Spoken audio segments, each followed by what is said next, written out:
40 والحوض الذی اکرمہ اللہ تعالی بہ غیاثا لامتہ حق، اور وہ حوض اور تالاب جو اللہ رب العزت نے حضور اکرم صلی اللہ علیہ وسلم کو اعزاز دے کر عطا فرمایا ہے تاکہ امت اس سے پانی پیے اور امت سیراب ہو جائے، پیاس ان کی بجھ جائے۔ یہ جو حوض کوثر ہے، اصل میں کوثر جنت میں نہر ہے، وہ نہر اس کے ایک پر نالا وہ گرتا ہے میدان حشر میں، اور میدان حشر میں ایک بہت بڑا تالاب ہے۔ وہ تالاب ایسا ہے کہ 1 مہینے کی مسافت کے برابر لمبا اور چوڑا ہے، یعنی 1 مہینہ آدمی چلتا رہے نا تو جتنا چل سکتا ہے نا، اتنا بڑا وہ تالاب ہے۔ اس کا پانی دودھ سے زیادہ سفید ہے اور شہد سے زیادہ میٹھا ہے، اور وہاں پر برتن ستاروں سے زیادہ پڑے ہوں گے، اور حضور اکرم صلی اللہ علیہ وسلم اپنی امت کو اس سے پلائیں گے پانی۔ بدعتی آدمی اس حوض کوثر سے پانی نہیں پی سکے گا۔ اللہ پاک ہمیں بدعات سے محفوظ فرمائے۔ تو رسول اکرم صلی اللہ علیہ وسلم کو اللہ نے حوض کوثر عطا فرمایا، اور جو شخص اس حوض کوثر سے پانی ایک بار پی لے گا پھر دخول جنت تک دوبارہ اس کو پیاس نہیں لگے گی۔ ایسا اللہ ہم سب کو عطا فرما دے۔ نمبر 41 والشفاعۃ التی ادخرها اللہ لہم حق کما روی فی الاخبار، اور سفارش رسول اکرم صلی اللہ علیہ وسلم کے لیے اللہ رب العزت نے محفوظ کی ہے، جو قیامت کو یہ نعمت اللہ اپنے پیغمبر کو عطا فرما دیں گے۔ ادخرها کا معنی کہ بعض نعمتیں ایسی ہیں جو اللہ پاک نے دنیا میں عطا فرمائی ہیں، اور بعض نعمتیں ایسی ہیں جو ذخیرہ کر کے رکھی ہیں اور اللہ قیامت کو دیں گے۔ ان میں سے ایک نعمت شفاعت ہے جو حضور اکرم صلی اللہ علیہ وسلم کو اللہ رب العزت قیامت کے دن عطا فرمائیں۔ قیامت کے دن نبی کریم صلی اللہ علیہ وسلم جو شفاعت فرمائیں گے تو وہ تقریباً 7 قسم کی سفارشیں ہوں گی۔ سب سے پہلی شفاعت رسول اکرم صلی اللہ علیہ وسلم اللہ سے درخواست کریں گے کہ حساب کتاب شروع فرما دیا جائے۔ اس پر لوگ بہت پریشان ہوں گے کہ حساب کتاب شروع ہو، حساب کتاب شروع ہو۔ اللہ رب العزت جلال کے اندر ہوں گے، تجلی جلال نمایاں ہوگی، لمن الملک اليوم للہ الواحد القہار، وہ منظر بہت سخت ہوگا۔ تو سب حضرت آدم علیہ السلام کے پاس جائیں گے، آدم علیہ السلام فرمائیں گے لست لہا، میں اس کا حل نہیں ہوں۔ ابراہیم علیہ السلام کے پاس جائیں، فرمائیں گے لست لہا، میں بھی اس کا حل نہیں ہوں۔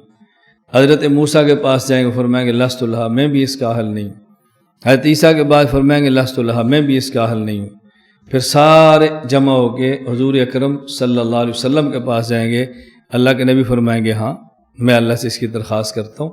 پھر حضور سجدے میں گر جائیں گے اور طویل سجدہ کریں گے، طویل۔ اللہ رب العزت پھر فرمائیں گے کہ یا محمد ارفع راسک، اپنا سر اٹھائیں، سل توتا، آپ مانگیں ہم آپ کو دیتے ہیں۔ اللہ کے نبی پھر اب درخواست کریں گے یا اللہ حساب شروع فرما دے، پھر حساب کتاب شروع ہو جائے گا۔ نمبر 2 نبی کریم صلی اللہ علیہ وسلم اب شفاعت فرمائیں گے کچھ لوگوں کے لیے، اور ان کو بغیر حساب کے جنت میں داخلہ مل جائے۔ تو حضور پاک صلی اللہ علیہ وسلم شفاعت کے بعد بعض لوگ بغیر حساب کے جنت میں چلے جائیں گے۔ جب جنت میں جائیں گے ایک شفاعت ان کے لیے پھر ہوگی کہ ان کو جو جنت ملی ہے اس سے مزید بڑی جنت مل جائے، ان کو اور درجات بلند مل جائیں۔ تو رسول اکرم صلی اللہ علیہ وسلم شفاعت کے بعد ان کے درجات مزید بلند کر دیے جائیں گے۔ اور آپ کی ایک سفارت چوتھی وہ یہ ہوگی کہ بعض لوگ ایسے ہیں جن کے گناہ زیادہ ہیں جہنم میں، بعضوں کے نیکیاں زیادہ ہیں وہ جنت میں، اور بعضوں کے نیکیاں اور گناہ برابر ہیں، انہوں نے اعراف پہ کچھ عرصہ ٹھہرنا ہے اور اس کے بعد جنت میں۔ ان کے لیے سفارش ہوگی کہ ان کو اعراف کی بجائے جنت میں داخل کر دیا جائے۔ نیکیاں اور گناہ برابر ہیں تو رسول اکرم صلی اللہ علیہ وسلم شفاعت کی وجہ سے ان کو جنت میں داخل کر دیا جائے گا۔ اور 5ویں آپ کی سفارش کبائر اور بڑے بڑے گناہ کرنے والوں کی ہوگی کہ جن نے بڑے گناہ کیے ہیں، جہنم کے مستحق ہیں، اللہ ان کو جنت عطا فرما دے، تو کبائر معاف کر کے اللہ تعالیٰ ان کو جنت عطا فرما دیں۔ اور 6ٹھی آپ کی سفارش یہ ہوگی کہ بعض لوگ جن کے لیے جہنم کا فیصلہ ہو جائے گا کہ انہیں جہنم میں جانا ہی جانا ہے۔ ایک ہے جو کبائر والے ہیں اور کبائر کا تقاضا کہ جہنم میں جائیں، اور یہ 6ٹھی قسم وہ ہے کہ جن کے لیے فیصلہ ہے کہ انہیں جہنم میں جانا ہے، بھیج دو جہنم میں۔ حضور سفارش کریں یا اللہ آپ ان کو جہنم کی بجائے جنت میں بھیج دیں۔ ان کی شفاعت قبول کر کے جنت میں بھیج دیا جائے گا۔ اور 7ویں شفاعت آپ کی، جو لوگ جہنم میں داخل ہو چکے ہوں گے ان میں سے بعضوں کے حق میں آپ کی سفارش سے عذاب میں تخفیف ہو جائے گی، جس طرح ابو طالب ان کے عذاب میں تخفیف ہو جائے گی۔ تو جہنم میں تو چلے جائیں گے، چونکہ عقیدہ کفر کا ہوگا، صرف اعمال کا معاملہ نہیں ہوگا، وہ جنت سے تو جہنم سے نکل نہیں سکیں گے، ہاں البتہ جہنم میں عذاب میں تخفیف ہو جائے گی۔ تو 7 قسم کی شفاعت وہ ہیں جو قیامت کے دن اللہ اپنے حبیب حضرت محمد صلی اللہ علیہ وسلم کو عطا فرمائیں گے۔ بس دعا کریں ہمیں تو یہ سفارش ملے کہ بغیر حساب کے اللہ جنت میں داخل فرما دے۔ بس آدمی بغیر حساب کے جنت مانگے۔ حکیم الامت مجدد الملت مولانا اشرف علی تھانوی رحمہ اللہ فرماتے تھے، ہم اس لیے جنت نہیں مانگتے کہ جنت کے مستحق ہیں، ہم اس لیے جنت مانگتے ہیں کہ جہنم کے عذاب کو برداشت نہیں کر سکتے۔ بس اللہ ہم سب کو جنت عطا فرما دے۔ 42 والمیثاق الذی اخذہ اللہ تعالی من آدم وذریتہ حق، اور وہ وعدہ جو اللہ رب العزت نے آدم اور ان کی اولاد سے لیا تھا برحق ہے، اور ہم اس کو مانتے ہیں۔ حضرت آدم علیہ السلام کی قیامت تک آنے والی اولاد، اللہ رب العزت نے یہ بھورے رنگ کی جو چونٹیاں ہیں ان کی طرح معمولی سا جسم دیا اور اس میں ارواح ڈالی، اور پھر ان سے سوال کیا الست بربکم، کیا میں تمہارا رب نہیں ہوں؟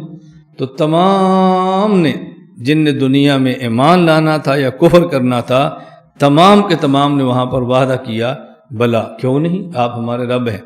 اور یہ اس لیے تھا کہ کل قیامت کو یہ بات کہہ نہ سکیں کہ ہمیں تو پتہ ہی نہیں تھا۔ عالم ارواح میں اللہ کی ربوبیت کے اقرار کرنے کی وجہ سے دنیا میں ہر شخص کی فطرت میں اللہ کی تلاش موجود ہے۔ بسا اوقات ماحول ایسا بن جاتا ہے کہ جس میں اندر ربوبیت کے اعتراف والی جو حص ہوتی ہے وہ دبی رہتی ہے۔ جب ماحول نکلتا ہے، اللہ کی باتیں ہوتی ہیں تو حص جاگ اٹھتی ہے اور آدمی کو احساس ہوتا ہے، اور اللہ کی ذات پر ایمان جلدی جلدی آدمی لے آتا ہے۔ بسا اوقات دیکھیے ایک بندے کو بھوک بھی لگی ہو نا اور مشغولیت ہو، تو مشغولیت کے باوجود بھوک کا احساس نہیں ہو رہا، اور جو ہی مشغولیت ختم ہوتی ہے تو بھوک کا احساس شروع ہو جاتا ہے۔ اسی طرح بسا اوقات ماحول کی وجہ سے وہ جو اقرار ربوبیت والا پہلو ہے وہ کھل نہیں رہا ہوتا، اور جب دعوت ملتی ہے، ماحول ملتا ہے، کوئی بندہ بات کرتا ہے، وہ فوراً احساسات جاگ اٹھتے ہیں اور بندہ اللہ رب العزت پر ایمان لے آتا ہے۔ حضرت علی رضی اللہ تعالیٰ فرماتے تھے کہ مجھے آج بھی یاد ہے جو میں نے اللہ سے عہد کیا تھا، مجھے آج بھی یاد ہے، عالم ارواح کا۔ اب دیکھیں ہم نے اللہ رب العزت سے عالم ارواح میں عہد کیا تھا، وعدہ کیا تھا، لیکن اب وہ وعدہ یاد نہیں ہے۔ یاد نہ ہونا اس بات کی دلیل نہیں ہے کہ ہم نے وعدہ کیا نہیں تھا۔ بچپن میں ہمیں بولنا سکھایا، یہ تو ہمیں پورا یقین ہے، لیکن ہمیں بولنا ماں نے سکھایا یا باپ نے، اس کا اب ہمیں یاد نہیں۔ جب ہم چھوٹے بچے تھے تو ہماری ماں نے دودھ پلایا، یہ تو ہمیں اچھی طرح پتہ ہے، لیکن دودھ کب پلایا تھا یہ دودھ پلانا اب کسی کو بھی یاد نہیں ہے، لیکن مانتے سارے ہیں کہ ماں نے دودھ پلایا تھا اور اس کے دودھ پلانے کی وجہ سے میں بڑا ہوں، وہی میری خوراک تھی، لیکن یاد نہیں ہے۔ تو یاد نہ ہونا اس بات کی دلیل نہیں ہوتی کہ یہ کام ہوا نہیں ہے، کام ہونا اور ہے اور یاد نہ ہونا اور بات ہوتی ہے۔ اس کو اچھی طرح سمجھ لیں۔ یہ درمیان میں ایک بات آ گئی تو میں مثال دینے کے لیے سمجھانے لگا ہوں کہ حضرت عزیر علیہ السلام ایک بستی سے گزرے، او کالذی مر علی قریۃ وہی خاویۃ علی عروشہا فقال انا یحیی ہذہ اللہ بعد موتہا، کہ اللہ اس تباہ شدہ بستی کو اب دوبارہ کیسے زندہ کریں گے؟ فاماتہ اللہ مئۃ عام، 100 سال کے لیے اللہ نے عزیر علیہ السلام کو موت دے دی، پھر اللہ نے ان کو زندہ کر کے دنیا میں لائے۔ فرمایا کم لبستہ، آپ کتنا ٹھہرے ہو؟ انہوں نے عرض کیا لبست یومن او بعض یوم، دن یا دن کا کچھ حصہ۔ تو جو لوگ پیغمبر کی قبر والی حیات کا انکار کرتے ہیں، اس آیت سے ان کی استدلال کی بنیاد یہ ہے کہ حضرت عزیر کو پتہ نہیں تھا میں کتنا عرصہ ٹھہرا ہوں، اگر زندہ ہوتے تو پتہ چل جاتا نا۔ تو عدم علم یہ دلیل عدم حیات کیا کہ پتہ نہیں تھا۔ ہم نے کہا پتہ نہ ہونا یہ اس کی دلیل نہیں ہے کہ زندہ نہیں تھے۔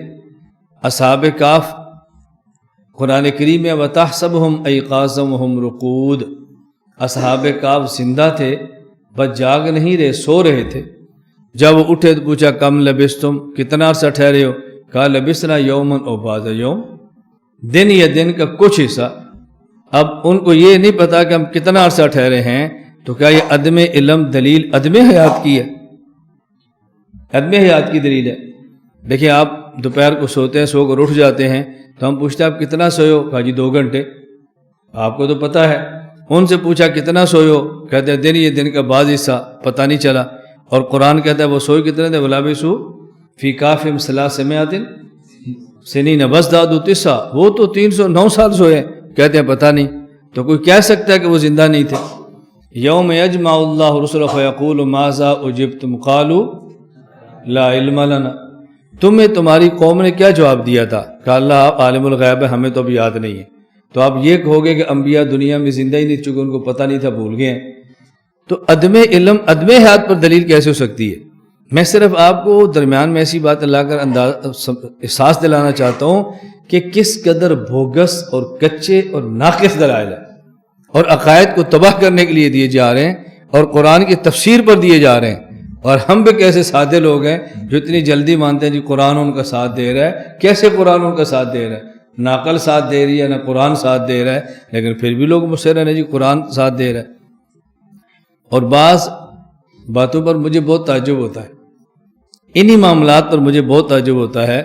ہمارے بعض حضرات کہہ دیتے ہیں یہ بات ٹھیک ہے کہ وہ بعض عقائد پر اکابر سے ہٹ گئے ہیں، یہ ٹھیک ہے کہ بعض باتیں انہیں الگ اختیار کر لی ہیں، یہ ٹھیک ہے کہ بعض ان کے عقائد غلط ہیں، ہاں لیکن یہ ماننا پڑے گا انہوں نے قرآن کی خدمت بہت کی۔ یہ ٹھیک ہے کہ عقائد غلط ہے لیکن قرآن کی خدمت بہت کی۔ اب بتاؤ اگر مرزا قادیانی 20 تفسیریں لکھ دے قرآن کی تو کہو نہیں ہے تو وہ کافر، قرآن کی خدمت اس نے کی ہے۔ ہم تو اس لیے اس کی عزت کرتے ہیں کہ اس نے قرآن کی تفسیر بڑی پیاری لکھی ہے، اور یہ تو دیکھو تفسیر میں لکھا گیا ہے، یہ ہے بس ہر سال دورہ کراتے ہیں قرآن کا، یہ ماننا پڑے گا۔ اور بھائی دورہ تو کراتے ہیں، دورے میں پڑھاتے کیا ہیں یہ تو بتاؤ نا۔ وہ ٹھیک ہے، وہ تو ٹھیک نہیں پڑھاتے، لیکن بہرحال یہ ماننا پڑے گا قرآن کی بہت خدمت کی ہے۔ یار تعجب ہو رہا ہے، عجیب بات نہیں۔ ہم عقائد کے نام پہ پڑھا رہے ہیں، مسائل کے نام پہ پڑھا رہے ہیں، کسی کو دھوکہ نہیں دے رہے، صاف صاف بتا دے کہ ہم کیا پڑھا رہے ہیں۔ اور ایک آدمی قرآن کے نام پہ غلط عقیدہ پڑھاتا ہے، جمع قرآن کے نام پہ کرتا ہے اور بعد میں غلط عقیدے پڑھاتا ہے، وہ امت کو دھوکہ دے رہا ہے، اس کے بارے میں آپ اچھی رائے قائم کر رہے ہو، اور جو دھوکہ نہیں دے رہے آپ کا عقیدہ آپ کے بچوں کو پڑھا رہا ہے، اس پر آپ کو شبہ ہو رہا ہے کہ نہیں یہ تو ایسا ٹھیک نہیں ہے۔ کیوں ٹھیک نہیں؟ اس پر تو خوش ہونا چاہیے کہ ہمارے بچوں کو ہمارا عقیدہ پڑھایا جا رہا ہے۔ آپ کے بچوں کو کوئی آپ کا عقیدہ نہ پڑھائے، آپ کے عقیدے کی تردید کرائے، اس پر آپ مثبت رائے رکھتے ہیں، اور آپ کے بچوں کو آپ کا عقیدہ پڑھائے اس کے بارے میں آپ منفی رائے رکھتے ہیں۔ میں اس منفی اور مثبت رائے سے متاثر نہیں ہوتا، میں صرف آپ کو سمجھانا چاہتا ہوں کہ آپ اپنا ویژن ٹھیک رکھیں، آپ اپنا مائنڈ ادھر ادھر نہ جانے دیں، آپ اپنی فکر کو سالم رکھیں۔ بس جب صحیح کام ہے تو صحیح کی تائید کرو، اور جب صحیح نہیں ہے تو اس کی تردید کرو۔ اللہم ارنا الحق حقا وارزقنا اتباعہ وارنا الباطل باطلا وارزقنا اجتنابہ۔ لا الہ الا اللہ، لا الہ الا اللہ، لا الہ الا اللہ، ما لنا رب سوا۔ لا الہ الا اللہ۔